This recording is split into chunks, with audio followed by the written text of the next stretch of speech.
Hamas के खिलाफ Israel के ऑपरेशन स्वॉर्ड्स ऑफ आयरन से पाकिस्तान के मौलाना बौखला उठे।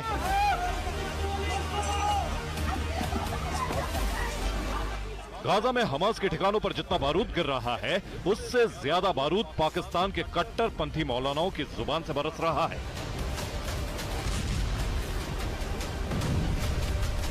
कदों तक अपने पीछे टां गड्डियां कर दिया लांदे जाओगे? कदों तक इन्हां जवानों नूं अपने बटमैन रखोगे? कदों तक जाती गनमैन ते जाती जनाब घर दे माली ते कदों तक बनाओगे यार? आखिर एक दिन तो भी सोचते हैं क्यों असी कादे वास्ते भर्ती होए सी? साडा G3 इतिहाद कादे वास्ते रखाया सी? सानू इतनी ट्रेनिंगां कादे वास्ते दित्तियां सन? कश्मीर भी लुट गया, तुहाडे जो सिर होते जनाब जो कान होते नहीं रहेंगी। आज गजा दे बच्चे और जनाब कायनात की बड़ी दहशतगर्दी।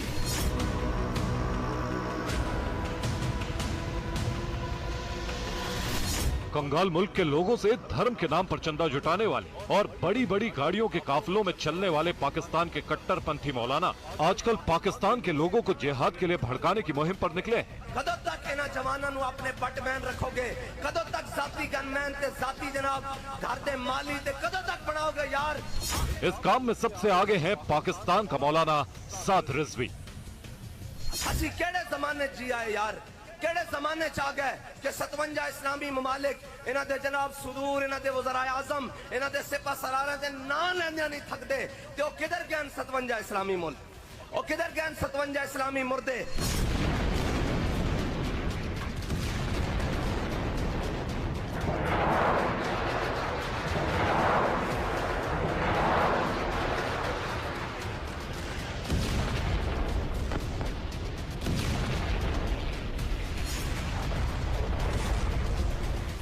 कौन है ये मौलाना साद रिजवी? अचानक वो दुनिया के 57 मुस्लिम देशों को मुर्दा देश क्यों बोलने लगा? हजारों की भीड़ के आगे खड़े होकर पाकिस्तान के भूख से बिलखते लोगों को जिहाद के नाम पर मर जाने के लिए क्यों उकसाने लगा? तू मोहम्मद अरबी दी दीन की गल करदा, इस जमाने जिहाद की गल करदा। ओए जे तुसा नहीं करना तो फिर मुल्क के बजट कई तो खांदे हो, फिर ए वर्दियां ते फुल कादे वास्ते लाए ने? ए ला के सानू पवा दियो, देखना जे शाम तक इसराइल ते टुकड़े ना हो गए तो फिर कल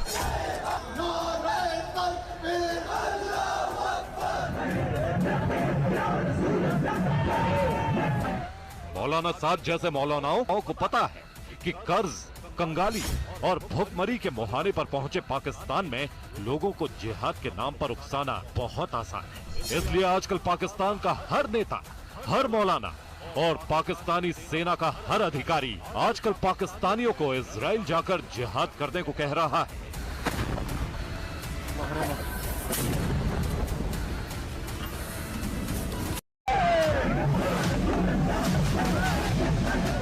मौलाना साद जैसे पाकिस्तान के कट्टरपंथी मौलानाओं ने इजराइल के खिलाफ जिहाद करने का ख्वाब पाकिस्तान के हर इंसान के जहन में इस तरह बैठा दिया कि वो अब खुली आंखों से पूरी दुनिया से जजिया टैक्स वसूलने के सपने देखने लगे।